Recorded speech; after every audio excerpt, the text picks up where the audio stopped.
Good evening all and welcome. The night shift can be especially spooky, as you're about to find out. By the way, I've got some exclusive content over on Patreon right now if you're interested, link in the description, but for now, it's time to get comfortable and let the darkness take control. A few years ago, I worked the night shift at a small private jail in a secluded area. The facility was old, with a worn-out, decrepit feel, and there was only a handful of employees working the night shift. As part of the routine, once we clocked in, we were locked inside the building for the entirety of our shift. There was no going out, no breaks other than what was allowed within the facility itself. One night they needed someone to patrol the basement and the alleyways behind the building.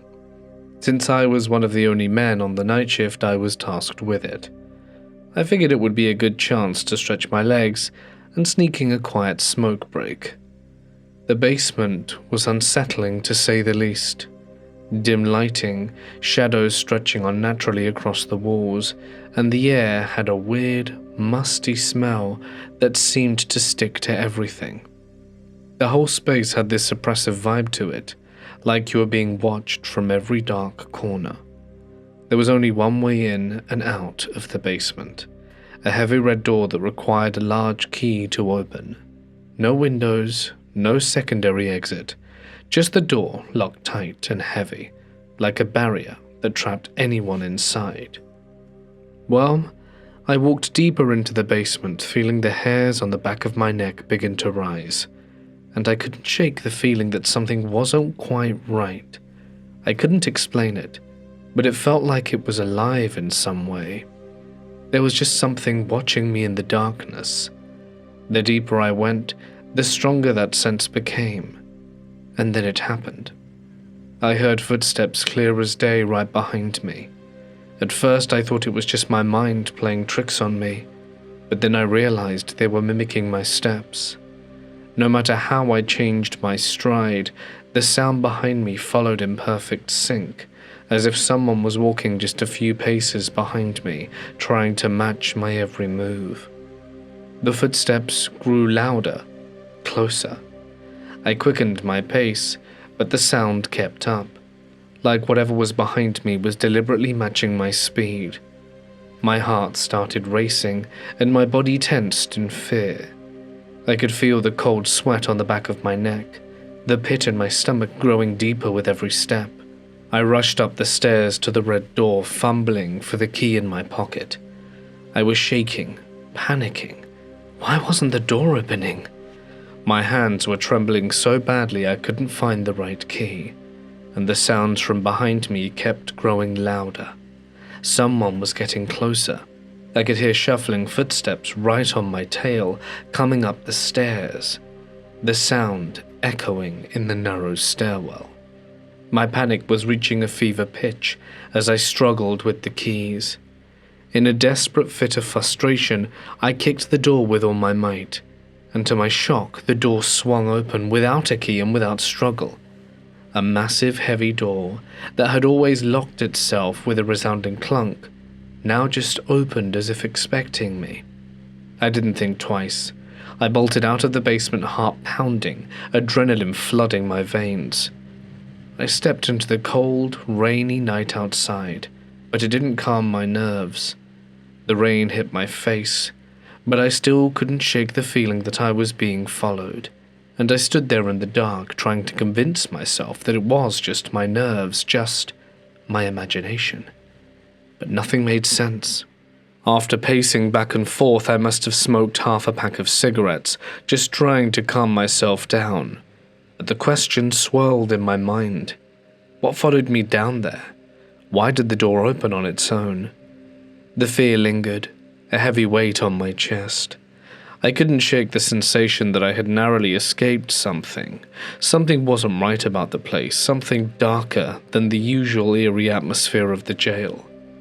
I never went back to the basement after that night, and within a few days I handed in my resignation. It wasn't worth the risk, not after what I'd felt, what I'd heard, and the way things didn't add up. I'm never able to forget that night. Those echoes of those footsteps still haunt me. and I can't help but wonder what was waiting for me down in the basement, and what might have happened if I hadn't have gotten out. It was in the early 90s, and I was just a naive 18-year-old working the night shift at a bra factory in rural Georgia. The factory was a lonely place after hours, with only a skeleton crew of about 15 people who mostly kept to themselves like I did. I was fresh out of high school, filled with an odd mix of youthful arrogance and ignorance. I had recently taken out my very first loan from the credit union, a move that I now realize was incredibly reckless, and splurged on a bright red Porsche 944. At the time, I thought I was living the dream, cruising around in that flashy car like I'd made it, even though I was barely scraping by on a factory paycheck. The factory itself was a relic, full of old machinery, the hum of which seemed to echo through the dim, empty halls. All the lights in the plant were turned off at night, except for the small section where I worked. That section was a small oasis of light in an otherwise cavernous, dark space. I didn't mind it, until one night when I was heading out for my shift and noticed something strange. As I was walking out to my Porsche, I saw that one of the company trucks outside had its interior lights on. Now, you think that would have been a small, insignificant thing, but something about it made my skin crawl. But I shrugged it off. Not my problem. I kept walking to my car, blissfully unaware of how close I was to something that would have changed everything. The next morning, the police arrived in force. Apparently, the interior light I had seen wasn't just some malfunctioning truck light. It was the result of a drug deal gone wrong.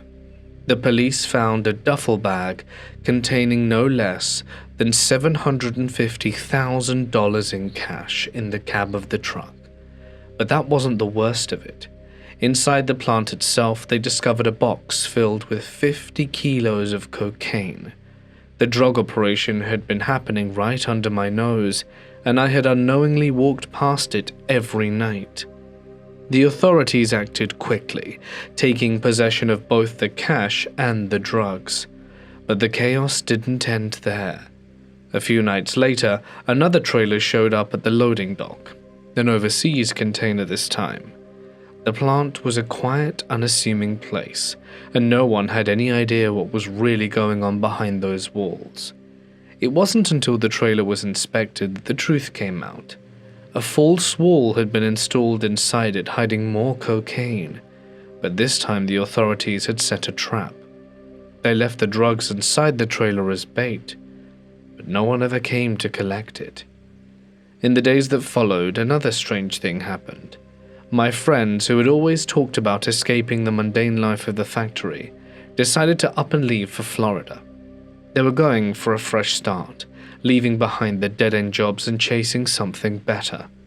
I was a teenager filled with excitement for a new life, so I jumped at the chance. I quit my job, packed up my stuff, and went with them.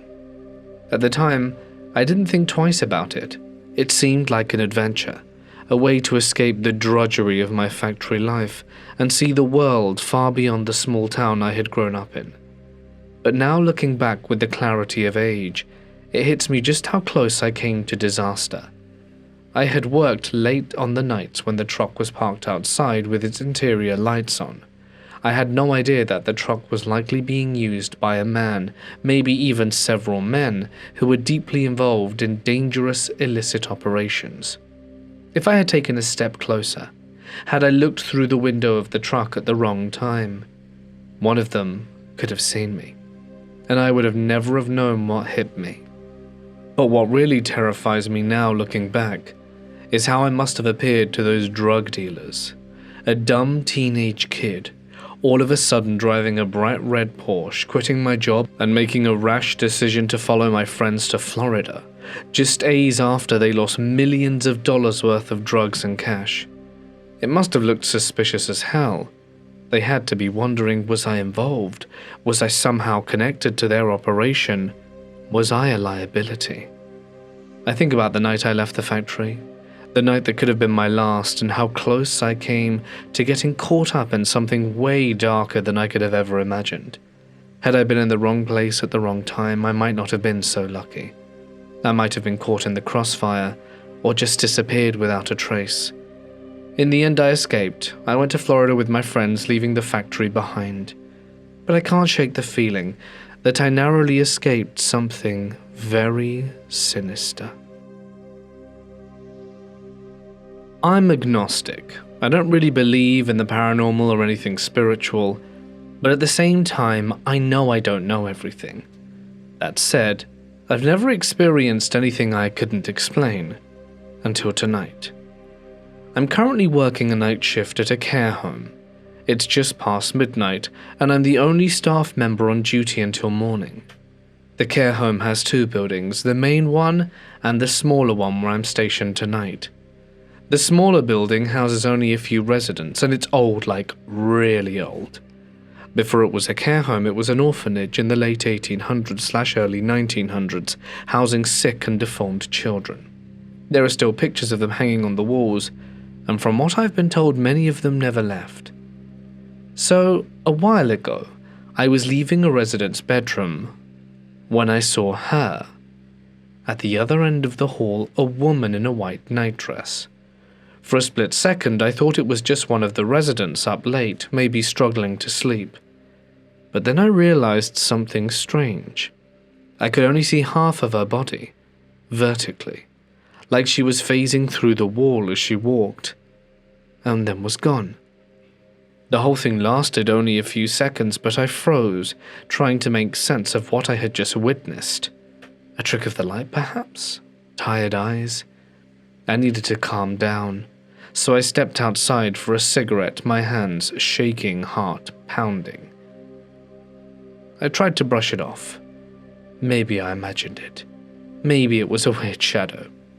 Then an hour later, I had to take out the garbage, and as soon as I walked back inside, I heard it. A voice. Clear, loud, and authoritative. "Hello?" It sounded like a man with a deep voice, but it came from my right-hand side. The problem is there are only 3 residents here tonight, 2 women and 1 man, and that voice wasn't his. Still, I called back, "Hello?" But I got no answer. A chill ran down my spine. My gut screamed at me to leave, but I needed to check the rooms. One by one, I did. All 3 residents were sound asleep. I even went upstairs to check on the only man in the building who stayed up late. He looked at me confused and said he hadn't called out. At this point, I was starting to feel genuinely afraid. I checked every room. I walked through the halls, glanced over my shoulders, heart pounding. Nothing. No one. Now I don't know what's worse. That there was someone or something there that I just couldn't see, or if I'm losing my mind and hallucinating things that are not there. Both are bad options. I don't know what to think. I've never experienced anything like this before. I'm not sleep deprived, I do not hallucinate. But right now, I feel like I might cry. I don't know what to do. In 2020, I moved 6 hours away from my hometown in southern Ontario to attend university up north. I had just been discharged from the army, and thanks to the chaos of the pandemic, my best friend from high school and I decided to stick together. We applied for the same major and planned to live together if we both got in. Well, we did. The only dorm that could accommodate our request, separate bedrooms within the same apartment, was in a notorious building directly across from a hospice. For those unfamiliar, a hospice is where people spend their final days, receiving comfort care before passing on. It was the only hospice in the area, and our only window view. That alone should have been eerie enough. But this building had a reputation that was impossible to ignore. It was the building that always caught fire in room 5. The dorm had been around since the university was first built, though it was frequently renovated and repaired. Why? It kept catching fire. Strangely, the fires always started in apartment 5 on any given floor. My best friend and I lived in apartment 505. For 2 years, including through the summer, we lived there. We never had a fire in our unit, but we dealt with countless firefighters, smoke damage, water leaks, and hallway evacuations as random floors above us went up in flames. We also had 2 other roommates, both of whom were vocal about when they were home. We had a group chat for communication, and for every single unexplained experience I'm about to describe, they were out of town. My best friend and I both worked night shifts as security at a level 1 trauma center where we frequently patrolled the morgue and witnessed people perish firsthand. One day, I was woken up by a loud rummaging noise in the kitchen. Since my room shares a thin wall with it, the sound was blaring, someone shuffling through our cabinets, rustling through the trash, and opening and closing drawers. I groaned, assuming my best friend was up, but when I got up to check, the kitchen was empty. The oven, the fridge, the drawers, everything was wide open. The garbage can had even been thrown across the room. I quietly awoke my best friend, and together we searched the apartment. We even grabbed whatever we could use as makeshift weapons, but there was nothing. It was only after we finished searching that we realized the power was out. All our breakers had been switched off. Stranger still, the only way in and out of our apartment was the front door, which automatically locked when shut. Security reviewed the cameras. The only people who had entered our dorm that day were my best friend and me at 8 a.m. when we got home from work. No one had been inside. Yet someone or something had torn apart our kitchen. Fast forward 3 months to summer.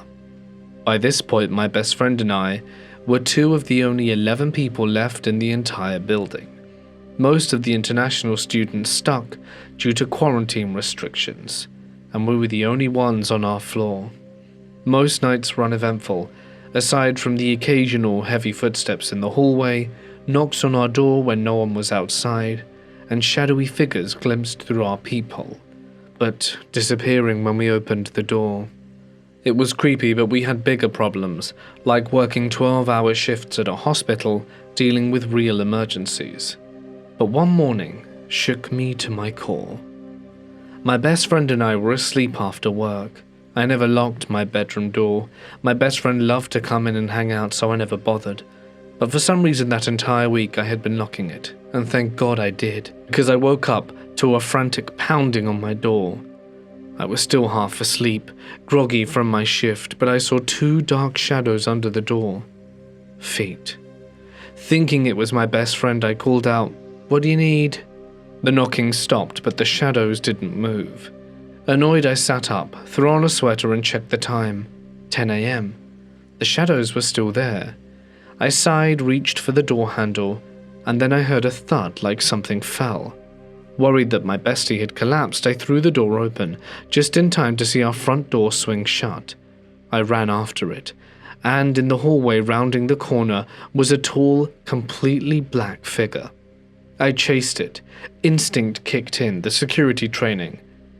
When I turned the corner, there was nothing. It was gone. I walked back inside shaken, and my best friend sat up groggily. "Why were you knocking on the walls like that?" I blinked. I wasn't. She'd heard the knocking from inside my room. We called building security again, only this time they reviewed the cameras. The only thing they saw was me running down an empty hallway. Nothing else. That was when we made another disturbing realization.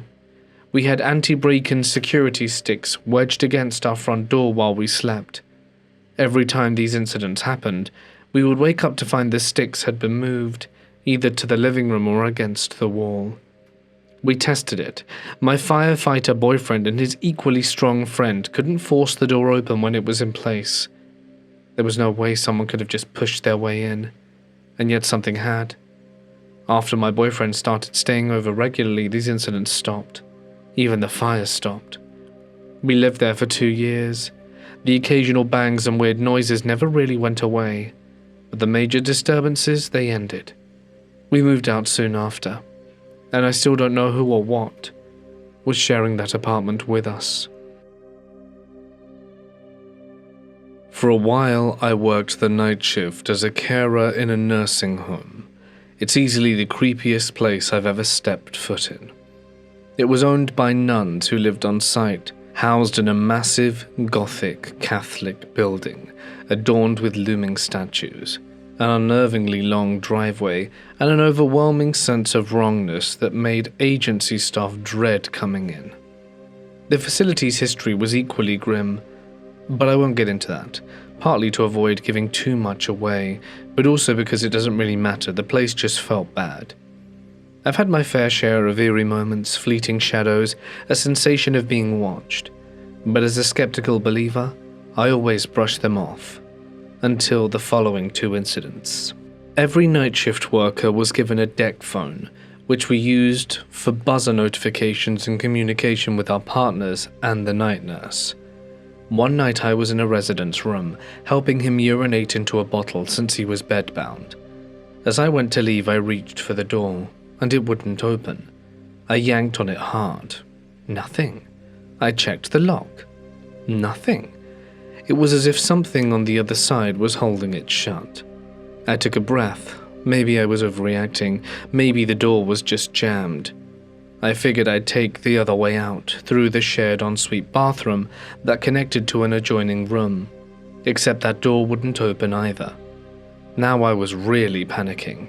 My resident and I locked eyes, and in his gaze I saw something that made my chest tighten. Fear. Real, genuine, terrified fear. I yanked the main door harder. Nothing.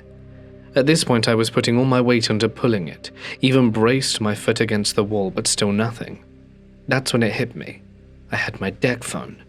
As soon as I pulled it from my pocket, the door suddenly released, so suddenly I stumbled backwards. I turned to the resident breathless. I'm just gonna keep this open. He didn't say a word, just stared at me wide-eyed and nodded slowly. This next experience, I know how it sounds, but if someone told me this story, I'd probably raise an eyebrow. But I swear on my life it's true. And without question, it's the most terrifying thing I've ever experienced. On night shifts, carers do safety rounds between pad changes. We checked every room, making sure no one had fallen or a worst-case scenario passed on. That night I was covering an area with 60 to 70 rooms across 3 floors, working alongside just one other person while my partner handled paperwork. I set off on my check. Everything was fine until I reached the bottom floor. As I walked down one of the long, dimly lit wings, I heard muttering. I slowed my pace, listening. It was coming from a specific room. At first, I assumed it was the TV. Residents often fell asleep with theirs on. But when I stepped into the doorway, I saw the TV was off. Okay, I thought maybe he's talking in his sleep. Then I heard it again. And this time I also heard snoring. I stepped in further. I could see the resident, asleep, snoring loudly, and yet the muttering continued, growing louder. My stomach dropped. I glanced around the room, trying to locate the source. That's when my eyes drifted to the back door, a screen door that led to a strange, unused corridor. We never used that hallway. I didn't even know why it existed. At first, there was nothing there. But then, a voice right outside the screen door, a whisper but also a yell. "Don't look at me!" It was a raspy breath but loud, like a whisper pushed through clenched teeth. I froze. Every hair on my body stood up. I wanted to run, but for a moment I couldn't move. I hadn't seen anything, but I felt it. I knew there was something there. Then my body finally kicked into gear. I bolted out of the bedroom so fast I nearly tripped over myself. I didn't even finish checking the rest of the wing. I ran straight for the elevator, up the next floor, and told my partner, "I'm not going back down there. You can finish my check."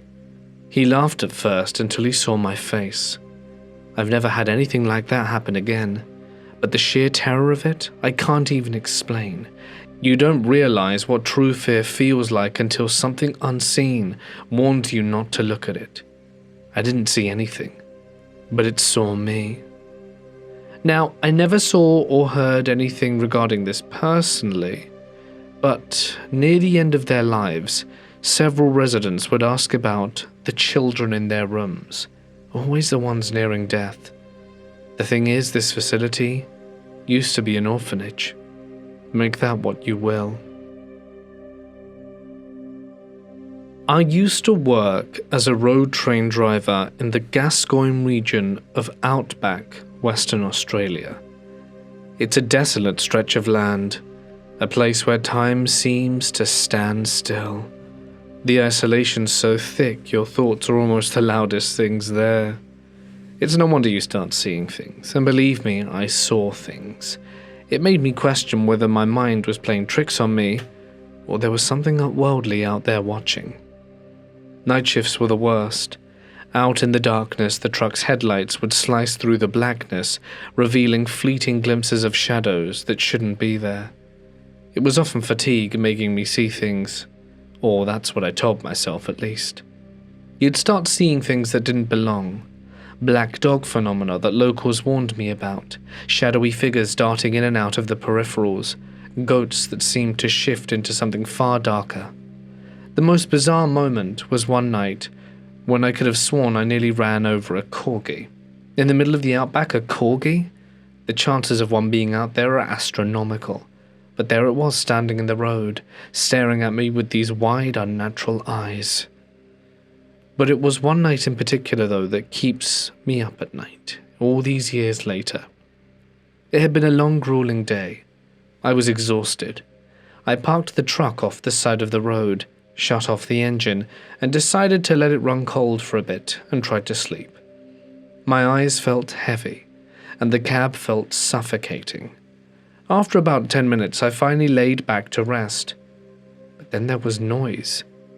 It wasn't voices. It was more like a strange hum, a low vibration that seemed to reverberate throughout the entire truck. At first I thought maybe it was the wind or something scraping against the metal. But the shaking wasn't natural. It was rhythmic, as if something was deliberately trying to rattle the truck. I tried to ignore it, tried to chalk it up to fatigue, but then I looked in the mirror and my blood ran cold. The shadows. The shadows around the truck were moving, but not just one or two. These shadows shifted, moved in ways that didn't make sense. It was like they were circling the truck, getting closer. And then something, or maybe someone, slammed into the side of the cab, causing it to rock violently. I could feel the metal groaning under the weight of whatever was pressing against it, and my breath hitched in my chest. I knew I had to get out of there. I turned on the truck, hitting every light I had. The headlights, the floodlights, the backup lights, anything to push back the suffocating darkness. I rushed to start the engine, and the truck roared to life, but the shaking didn't stop. The lights flickered for a moment, and it felt like the whole damn truck was being lifted off the ground. I threw it into gear and sped off, my hands gripping the wheel so hard I thought I might snap the damn thing in half. But the shadows didn't disappear. As I drove, I swore I saw them following me still, shifting along the edge of my vision. I rationalized it in the only way I could. It must have been the wind. Maybe some goats had wandered too close to the truck. Maybe the fatigue was playing tricks on my mind. But deep down I knew what I'd felt. That was no wind. Those were no goats. Something was out there, and it had been trying to get to me. After that night, I never slept on the night shift again. The terror of those shadows, the feeling of something pressing in on me was too much. But what still haunts me the most, the mystery of it all, is what exactly caused the shaking of the truck. What was it that pushed against the metal so much that I could feel it deep in my bones? Am I, after all this time, do I still feel like I'm being watched every time I think about that night? The outback is full of things we don't understand, but sometimes I wonder if it's better not to know. Some mysteries, some horrors, are better left alone in the dark.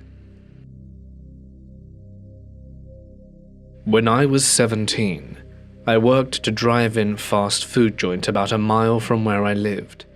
It was one of those places that stayed open late for the night cravings, so I'd usually be done with my shift around midnight.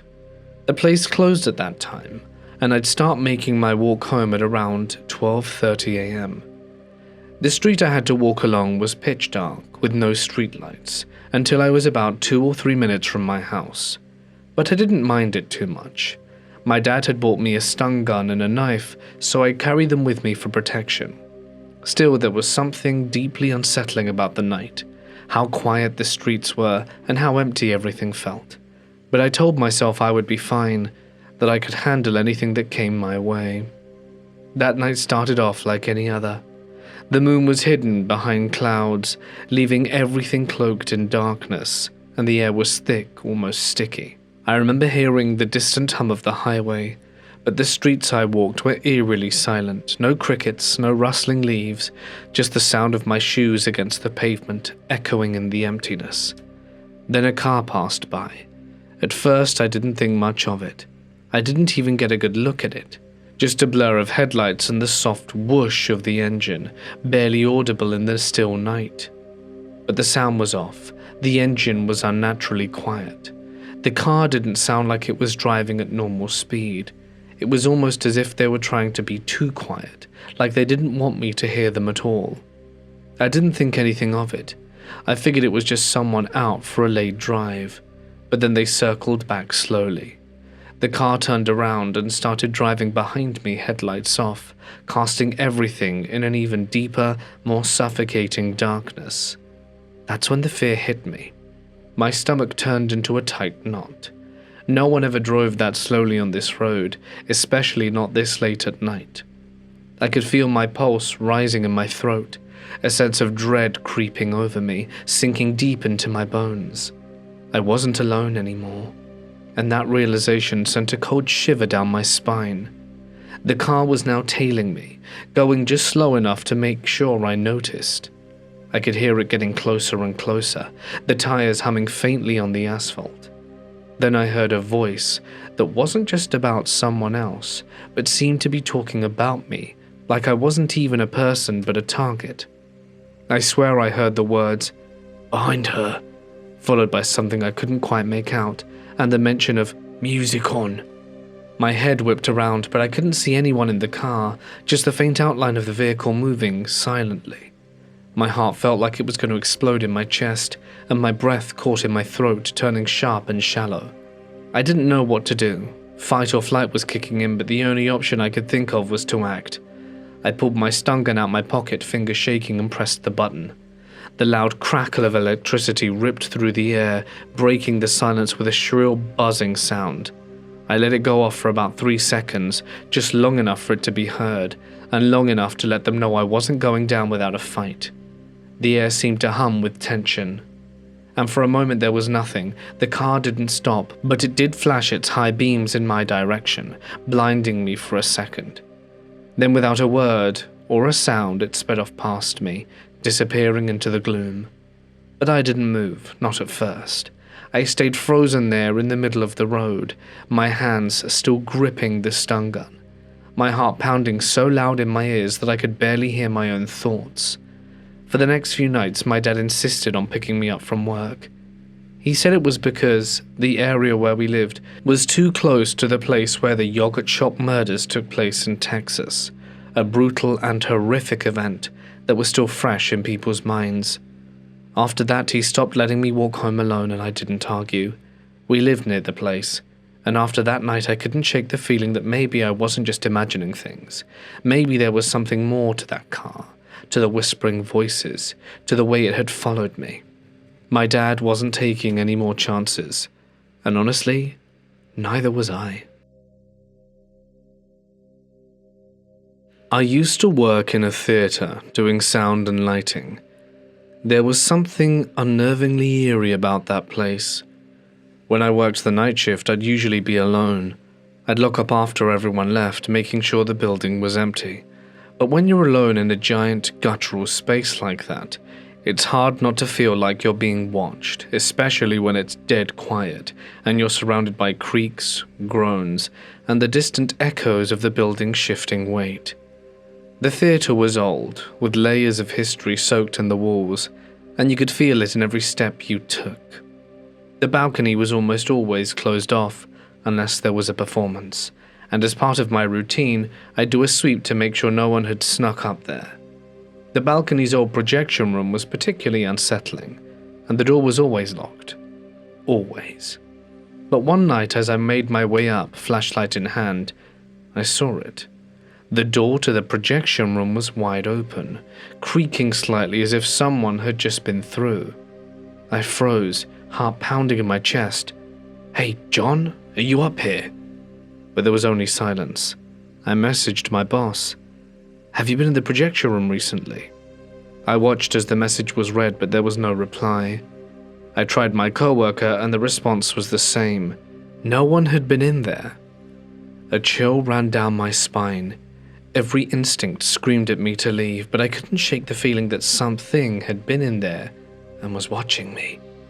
My legs felt like lead, but I forced myself to shut the door, lock it, and head back to the stairs.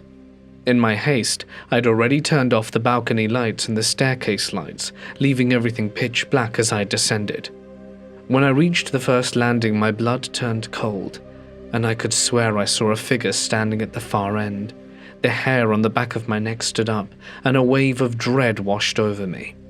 My heart hammered in my chest as I realized to reach the stairs leading to the ground floor, I had to walk towards that figure. Panic rose in my chest as I tried to convince myself it was just my imagination, but the figure remained motionless. I took a deep breath and bolted. I ran down those stairs like my life depended on it, my footsteps echoing loudly in the silence of the theater. I didn't dare look back, but I couldn't shake the feeling that something was following me, something that was just out of sight. When I reached the bottom, I turned my light back to the top of the stairs, hoping to see someone come down, to laugh at my cowardice, but no one appeared. A few nights later, after a performance, I was locking up again, as was my routine. I approached the women's restroom, knocked on the door and shouted, "You ain't gotta go home, but you can't stay here, I'm locking up." But when I opened the door, I heard something that froze me in my tracks. A stifled cry, followed by a hushed voice saying, "Shh." My heart skipped a beat. "Ma'am, is everything all right?" I called out, stepping into the restroom. The stalls were all empty, and the lights flickered faintly. I checked each stall, but the sound of crying had stopped, leaving behind a cold silence. I left the lights on, shaking, telling myself I'd return to lock up at the end of my round. But when I came back, the lights were off, the room completely dark, as if I had never hit the switch. The final incident was the strangest of all. I was working late one night reprogramming the lighting with my boss, John. As I came to a section of his notes, I wasn't sure what he had meant. I turned to ask him, "Hey John, are these notes for the second or third row of lights?" He responded, "Third row." I nodded and went back to work. 5 minutes later, I saw John walk across the stage, holding a bag of burgers. "Hey, sorry it took me so long," he said. "I brought us food." I froze. "Wait, you just got back? Like, right now?" "Yeah, why?" he asked, looking puzzled. "Your notes. Are they for the second or third row?" I asked again. He frowned. "Third? Dude, you're messing with me. I just asked you that a few minutes ago." John looked at me completely baffled. "What the hell are you talking about? I just got back with the food and I have the receipt to prove it." He asked if I had seen a guy wearing a hard hat. I stared at him completely confused. No, why would I? I'm not expecting anyone like that at this hour. That's when he told me the story of a worker who'd fallen off the balcony during the building's construction and passed. Apparently sometimes that same worker would help out during performances, acting like he was part of the crew. If something particularly helpful happened, we'd all chalk it up to the hard hat guy. But looking back on it now, the eerie things I'd seen, heard and felt were nothing like coincidence. The theatre, with its long corridors, darkened corners and creaking floors, felt like a living thing, always watching, always waiting. I'm not sure what I encountered, but something not human was there, and I have no idea how much danger I was really in. About 3 years ago, I was a waitress during the height of COVID. I was 21 at the time and it was my first ever job, and I remember being so excited to start as soon as possible. After all my training was finished and I got my certifications, I was put on the closing shift. We closed at 10 p.m. every night, and at the time, it was typically just me and this cook dude. Rarely there would be another waitress with me, and I liked it that way. I always worked better alone, and I didn't really get along with most of the other waitresses anyway, so it was nice. I can remember it was near the end of my time there that this happened, and I'm really happy I had the circumstances I did at the time. I could never really trust my gut very much because I had mild anxiety and couldn't tell if what I felt half the time was valid or not. I mention this because when all of this went down, it felt real, and I had an absolute feeling. I had started my shift that evening at around 3 p.m. I said goodbye to the last waitress, and I was on my own with my cook. Everything was pretty slow and normal until I got a call about one of the specialty items on the limited time menu we had. The food couldn't be ordered as takeout, and the lady over the phone really didn't take well to it. After a little debating, she finally decided to sit in and eat instead. About 20 minutes later, I spotted an older-looking car pull up and 3 people come out, 2 men and a woman who looked to be in their mid-30s. I could tell it was the same lady I spoke to over the phone, judging by her attitude coming in. I further confirmed it by asking, since I had a pretty good idea of what she wanted to eat. What I thought was an act of mild embarrassment and pettiness was actually something much more sinister later on. Her attitude towards me changed when she saw me. She was much nicer and more cooperative. This didn't ring any bells at first, because it was something that most people who wanted to look good in front of others would do. I sat them at a booth and took their orders. I noticed they had a red binder and a black pen. Remember this. I then went to tend to my other customers, as there were a couple at other tables that I was waiting on. Once I brought their food out to them, they asked me if I knew any realtors. I found this to be normal, as this being the touristy vacation state it is, it wasn't uncommon for outsiders to be looking for getaway homes. I would say this was reasonable for me to assume it was nothing if they didn't already look like the unsavory type of people, if you get what I mean. Nonetheless, I gave them the phone number of a realtor I knew closely, and well, since I often went to church with her. There wasn't any other noticeable interaction I had aside from the occasional small talk if I wasn't doing anything or refilling their drinks. It was around 4:30 p.m. now, and they were the last of my tables to leave the restaurant. If any of you are in the food industry, you'll know that as a server you don't really get breaks, just a lunch most of the time, and sometimes not even that if it's super busy all day. So my cook and I took this opportunity to take a well-deserved break. We walked out behind them and had a small chat with them. I should mention by now that the front of the restaurant had a disabled ramp coming up the doors. It was long because the building was on a raised foundation. Now, I didn't really notice it at the time, but one of the men took my cook to the other side of the ramp down near the end and was chatting with him over a cigarette. I was behind the railing at the top of the platform where the ramp plateaued. Luckily, the other man and the woman were on the other side of the railing about 5 feet below, but in front of me. We were having some small talk, and they started asking personal questions, if I lived in the area, if I smoked weed, how old I was, etc. I hadn't learnt yet that telling strangers such personal things wasn't a good idea. However, this for some reason was starting to raise some red flags. I gave them very vague answers to all their questions as best I could. Unfortunately, they still persisted in trying to have some sort of communication with me outside of work, whether or not I said no. I suppose when they finally realized that I wasn't going to give in, the woman finally got to her point. She had told me that she had a business offer for me. It was for a cleaning service. I don't like cleaning anyway, so regardless I would have said no. However, what she said next solidified my answer. She proceeded to tell me that she owned a maid service called the Pretty Kitty Maid Service. She said she needed pretty and young girls like me, that she had 10 girls now, and she wanted to expand. She mentioned how they get paid $30K. She didn't specify the time length and how it would be a great opportunity for me to help her with her business. I instantly knew at that point it certainly wasn't a maid business and I was in danger. However, I didn't understand just how much. I politely declined her offer and told her I liked my job as it was, and that I was satisfied working for my boss. She tried to further convince me by telling me how easy it was and reiterating how much I'd make under her supervision. She mentioned how she had a van for her business and described it to me. I can't remember exactly what she told me, but I do remember how she told me to follow her to her car. She said she'd show me a picture of her van in her car, but her phone was in her hands. I knew for certain I wasn't going anywhere with her or near that car. I declined yet again and said that I was fine right where I was, and said she could show me on her phone instead, but she was hesitant. After which, she proceeds to end the conversation and left with the two men. I was a little shaken and walked back into the restaurant with my cook and told him what I had just experienced. He joked about how I'd have good money if I went with them, because I didn't take the situation as seriously as I should have, and I laughed with him. At the end of the night, when the cook's grandmother came to pick us up, I mentioned the weird interaction, and a panicked look overcame her, and she sat silent staring at me. I got confused and asked if everything was okay. That's when I learned the signs of human trafficking.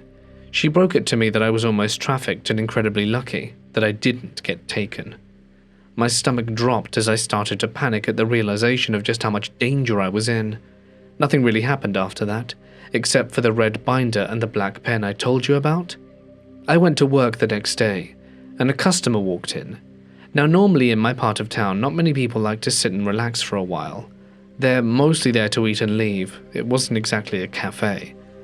Well, I got my apron and sit this gentleman. He was well dressed, not in a suit and tie, but just nicely dressed. He was alone. I sat him at a single booth and took his order of a single coffee. He had a red binder and a black pen with him. I didn't even notice until my cook from the night before reminded me of it. I was so shocked at the fact, it unsettled me even more that he proceeded to sit there for 3 hours, watching me as I tended to my tables. I kept asking if he needed anything else, and he asked me if people never just sit and relax with a coffee. I shrugged and said not here. Now this might come as a surprise to you, but servers, believe it or not, do listen in on some of your conversations. I'm lucky I did with this one. I specifically remember him speaking over the phone about finances and how he needed to find another house. He spoke about moving money and how he was going to pay his girls that night, and I ran to the back of the kitchen and told the cook. Thankfully, he came out with me to help deliver some plates in order to throw the guy off. It worked, I think. He ended up leaving not long after that, and I hadn't seen or heard from him since. I'll tell you though, I've been much more on my guard since then. I used to work the night shift at a casino. It was a mid-sized place that never truly slept, but it had its quiet hours. I worked as a janitor on the floor. My job was straightforward: clean ashtrays, wipe down machines, and keep the bathroom spotless. At the time of this story, I was 20, and it was 4 a.m.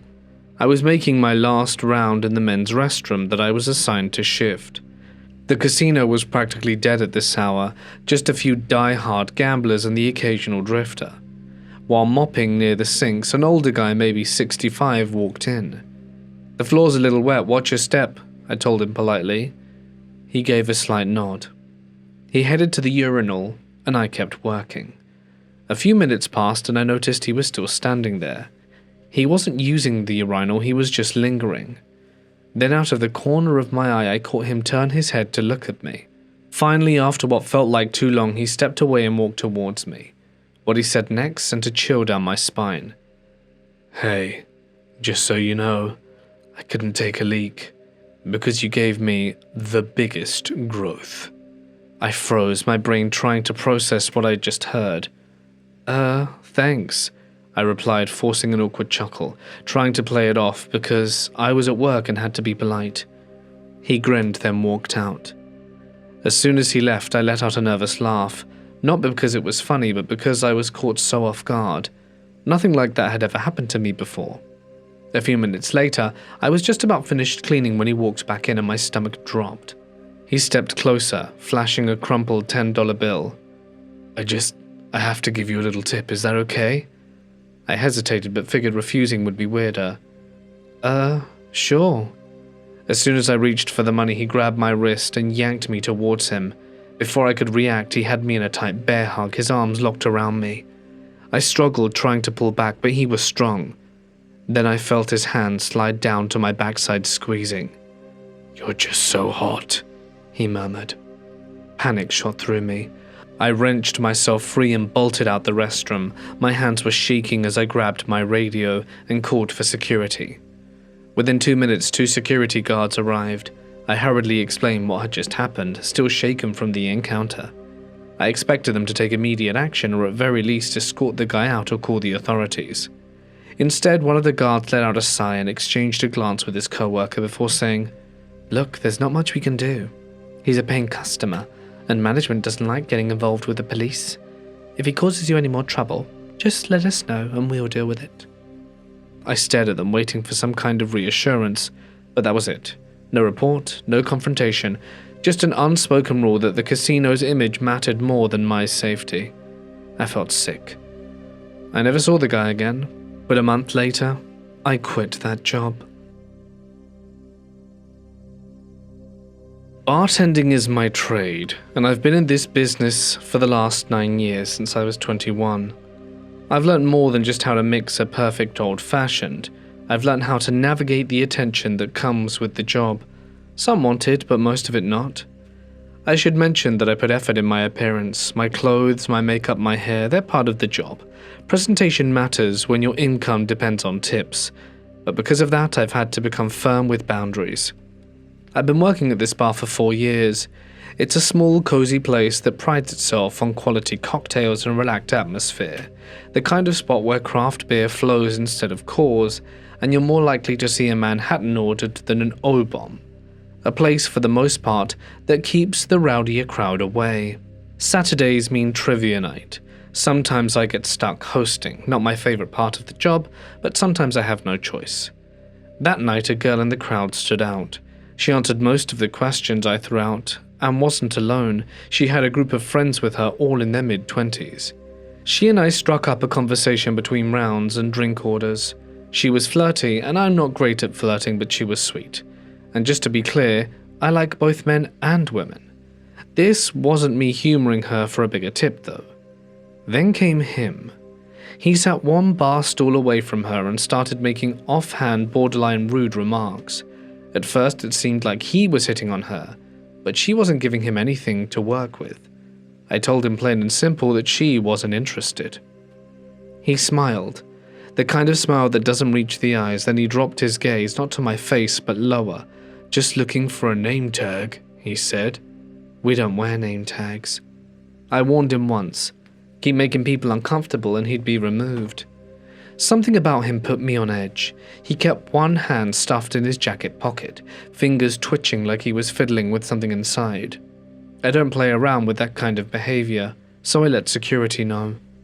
As I walked back, I caught his voice over the crowd, boasting to another patron that I had basically promised to sleep with him after my shift. The girl at the bar, and even a random guy nearby, shut him down immediately. I told him he needed to leave, and security would be handling it. The sinister playfulness in his expression turned sharp, agitated, and he muttered something about my orientation and turned to the man beside him, spitting out like a slur that it was his God-given right.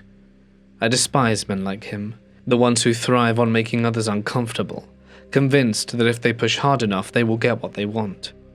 I stepped out from behind the bar and signaled security again. That's when he leaned in, voice thick with something vile, and made a crude suggestion, one that involved me, another man, and a cure for my attraction to women. Before I could react, the girl I had been talking to threw her glass of scotch straight into his face, then headbutted him square in the mouth. Security finally ran over, too late in my opinion, and tried to kick her out. That set me off. I tore into them, making it crystal clear that she wasn't the problem and that she'd done their job for them. The guy was dragged out. I kept an eye on him though through the window, as he lingered for a while, prowling near the entrance, but eventually he disappeared. The girl offered to stay with me until closing. I've locked up at 2 or 3 a.m. plenty of times alone, but I gave her the "oh would you please" routine anyway. Before the night ended, I made sure to thank the random guy at the bar too, gave him a hug, and told him he made me feel safer. The girl did the same. Later, I reported the incident to management. Security footage confirmed what I already suspected. The guy had a history, banned from other bars and a tendency to start fights when drunk. I hate that I'm still watching for him. I work the night shift at a rehab facility, the kind of place where you see a lot of strange things but learn to ignore them. The facility had a gated entrance with 2 cameras, one mounted high above watching the gate, and a doorbell cam for close-ups. Inside the office, the feed plays on separate monitors. I was buried in paperwork when movement on screen caught my eye. A man walked past the gate, then stopped. He stood there for a few seconds before slowly turning back. Then he lifted his head and stared straight into the camera. He didn't move, didn't blink, just stared. The place is in a rough neighborhood, so I'm used to people loitering. Normally I don't pay them any attention, but something about him was off. His face was empty, his eyes vacant, hollow. Not just the usual drugged-out glaze, but something deeper, something worse, like he was thinking about something terrible. I pressed the intercom. "Hey man, you good?" Nothing. He just kept staring at the lens like he could see through it. We have a rule. Unless they're hurt or trying to break in, leave them alone. No point in provoking someone who might be dangerous, so I let him in. But he didn't leave. For 2 hours he just stood there, eyes locked on the camera, never looking away, the same dead stare, the same eerie stillness. Finally I got up to do a quick round, just to shake the unease creeping up my spine. When I finally came back, he was gone. No sign of him, no footsteps in the dirt, nothing. And somehow that was worse. I've been working as a warehouse security guard for almost 2 years now. Most nights are uneventful, just me, the empty building, and the occasional stray cat scurrying across the lot. I don't mind the solitude, in fact I prefer it. That night though still haunts me. It was around 4 a.m, and I was making my usual perimeter checks outside the warehouse. The air smelled like rain, thick and heavy, but the storm hadn't hit yet. The distant hum of the highway was the only real sound. To pass the time, I started singing, a habit I picked up in Scouts when we'd go on long hikes. The song wasn't anything special, just something to fill the silence. And then I heard it. Another voice singing the same song. It was behind me. My stomach twisted in a knot so tight I thought I might puke. I turned around fast, my flashlight cutting through the dark, and that's when I saw him. Thin, almost skeletal. His eyes bulged in their sockets, and his skin was pocked and rough. Looked like he'd been through hell and barely made it back. He was swaying slightly, scratching his arms and watching me. I froze. My mind was screaming at me to move, but my body wouldn't listen.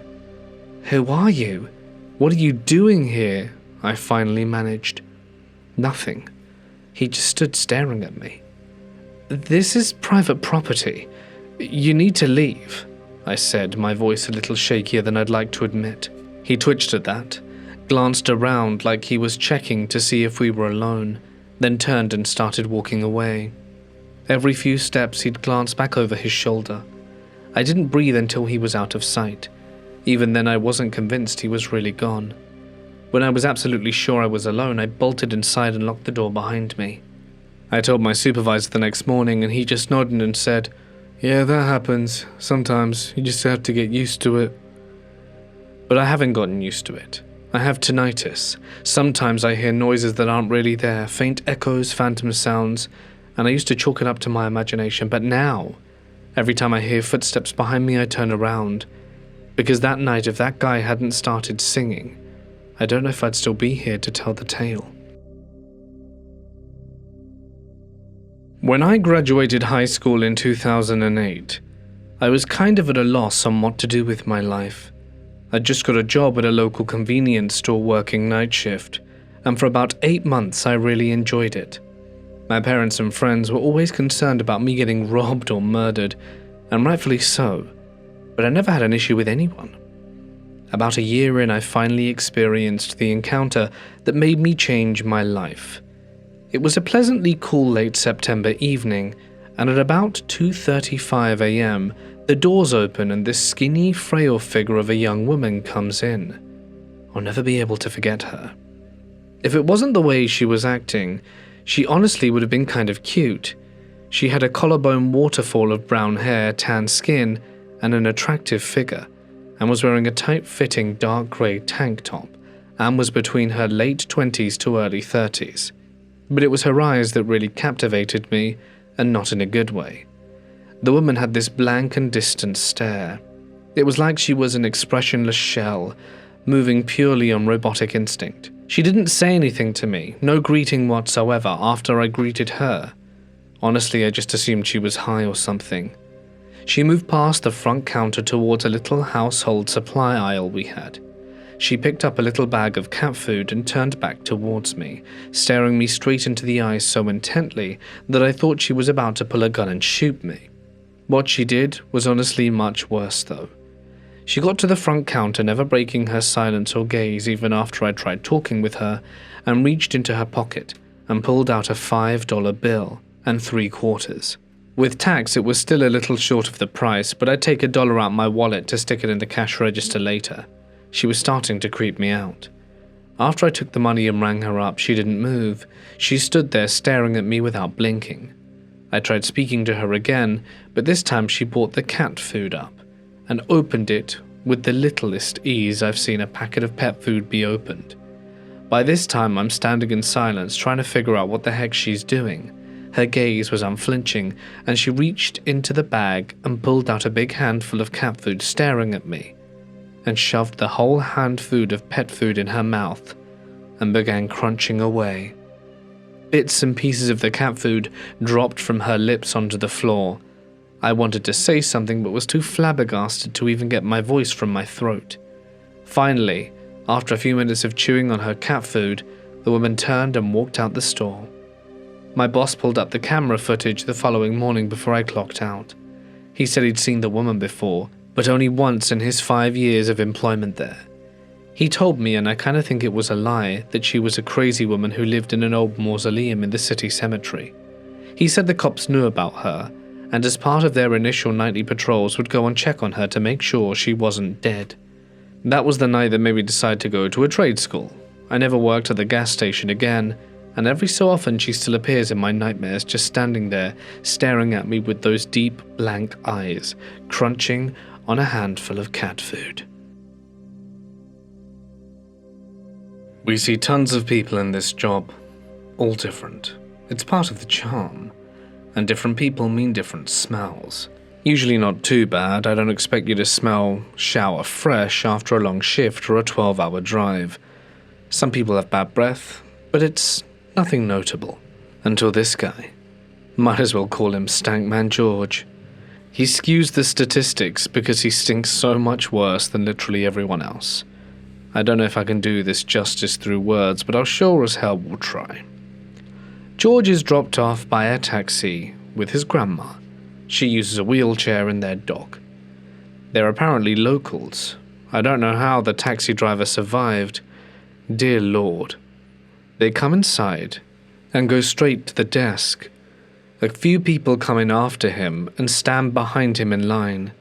Immediately my co-worker was bowled over by the absolute stench of this guy.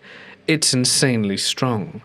It's like a mix of bucket of garbage juice if you left it in 90-degree weather for a week, a litter box that belongs to a cat hoarder and hadn't been cleaned in 2 years, and the rank body odor that rivals a teenage boy who hasn't yet discovered deodorant. Milk that you forgot in your car in the summer and ended up exploding because it spoiled or got chunky, and crunched, unwashed and unwiped asshole. Take that medley and multiply it by 50. That is Stankman George. My co-worker kept holding her breath and running back into the office for air as she tried to check them in. Back out at the desk, the people standing behind George were literally gagging and heaving in the lobby. The guy grabbed his girlfriend's arm and pulled her into the entryway to get away from it, but wherever the automatic doors triggered, the smell seeped into the entryway, so they had to wait outside to be rid of it. By the end of the check-in process, my co-worker basically shoved the keys at him, quickly told him the breakfast times, and ran into the back office to breathe. The smell lingered in the lobby for a long time. The couple behind him came back inside, made eye contact with my co-worker, and the guy said, "The hell was that?" My co-worker shrugged in bewilderment and said it was the worst thing she'd ever smelled in her life. Oh, but the smell didn't stay in George's room, no sir. It seeped out into the hallway and nearby rooms. It was awful. Their poor dog. Dogs can smell things much better than we can. Poor dog was probably hiding under the bed, begging for it to end. That whole hallway stunk. Everyone on the staff texted the general manager about it, but he thought we were overreacting. The next day when I came in for my shift, the first thing out of my mouth was, "The hell is that smell?" That's when they informed me of our distinguished guest. Co-worker 2 explained the whole thing. Apparently George had come to the desk to buy some things from our pantry hours before, and the smell still hadn't dissipated. They said that even his freaking money smelled. So much that they considered telling him to take the stuff for free. She said she had to move guests out of that hallway because they complained of the smell. The night auditor later told me the night before that he was in the laundry room folding towels when suddenly he knew the guy was up at the desk because he could smell him from all the way down the hall in the laundry room. His reputation didn't precede him, but his smell sure did. I moved people around and upgraded folks just to keep them out of his hallway. The guy had an entire wing of the hotel to himself and didn't even know it. A guest asked me why I wanted to upgrade them when they weren't members or anything. I told them we had a stinky guest and didn't want to have to smell him. The lady asked if it smelled really bad, and I told her it was worse. The next morning they came down to breakfast while he was down there. They went over to the front desk and told my co-worker that I needed a raise for upgrading them instead of putting them anywhere near the stank man. We aren't allowed to send delivery drivers to rooms, but my co-worker refused to call this guy out to the lobby. She told the pizza guy to give it to the guy themselves, and every time they came jogging back down the hallway with their shirt over their nose and a nasty look on their face directed at my co-worker for not warning them. And there were a lot of pizza guys. He ordered pizza at least 4 times a day. I had to walk down that hallway myself at one point, and my eyes burned to Morted from the sheer reek of this guy. I ran out of the hall and heaved all over the trash can, and told my general manager, and he said, "Oh no," and that was it. After 3 nights, they tried to extend it. The front office manager said, "Sorry, we've got an electric company coming tonight and we're booked." There was no electric company. We just weren't going to extend them. Housekeeping made my general manager go into the room himself to smell it, and he discovered we were not overreacting. Our most seasoned housekeeper had to shove Vicks Vapor Rub up her nose to even stand being in the room for 10-minute intervals. And the room was trashed. Food and garbage piled everywhere, crap on the carpet and towels, and whether it was from human or dog is debatable. They'd taken off all the linens from the bed, except the mattress cover, and slept on that. Housekeeping told me that there were dirty, greasy arse marks and skid marks on both sides of the bed. Stankman George was sleeping in the same bed as his grandma, while they both slept naked. They were charged a hefty fee for cleaning and damages, and they were put on the DNR list immediately. The room had to be put out of inventory, and they had to keep the ionizer running 24/7. Towels and linens were thrown out because they didn't want to risk making other linen smells by running through the washer or dryer. The carpet had to be shampooed twice. We had to buy new deodorizing products because our industrial strength stuff wasn't doing the job. It was messed up all round. His shower was untouched. Big surprise. I would have paid him to take a shower. If you ever worry about being stinky, just remember the stank man sleeping naked with his grandma, and it's guaranteed to boost your self-esteem. Hey guys, it's Mort here, and thank you so much for listening. I do hope you enjoyed tonight's night shift stories. What are you guys thinking of the longer format of video? It is almost double the length of what I used to produce. It definitely takes a hell of a longer to record, but I hope you guys are liking it. I love the night shift stories, they're some of my favorites. And if you would like even more content, feel free to check out my Patreon and members. There is some pretty cool stuff over there, and who knows, you might like it. And speaking of which, these are my members and patrons whose names can be seen right now, and if you'd like to have your name on screen and other perks, well, you probably figured out what you need to do by now. But that's it from me. More links on screen if you want to keep listening, but until next time, stay awesome, and I'll see you in the next one. Good night.